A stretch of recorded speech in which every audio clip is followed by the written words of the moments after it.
Polo പെട്രോളിൻ്റെ timing മാർക്കാണ്. Polo petrol 1.0 TSI timing മാർക്കാണ്. ഇതാണ് എൻ്റെ ക്രാങ്കിൻ്റെ മാർക്കും. ഇതും പിന്നെ ക്യാമിൻ്റെത് ഇത് രണ്ടുമാണ് കോൺസ്റ്റൻ്റായിട്ട് സെയിം ആയിട്ട് വേണം. പിന്നെ ഇവിടെ ഒരു ചെറിയൊരു മാർക്കും ഇവിടെ 2 മാർക്കുണ്ട്. പിന്നെ പിസ്റ്റൺ ഫസ്റ്റ് സിലിണ്ടർ ടോപ്പ് ആയിരിക്കണം.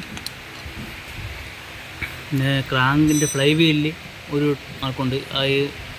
ഇതും ഈ രണ്ടാമത്തെ പുള്ളി ഇതും. പിന്നെ ക്രാങ്ക് ലോക്ക് ചെയ്യണമെങ്കിൽ ഇവിടെ ഒരു സൈഡിലൊരു 19 ഉണ്ട്. 19 ഇളക്കി സ്പെഷ്യൽ ടൂളുണ്ട്. സ്പെഷ്യൽ ടൂള് അത് ഫുള്ള്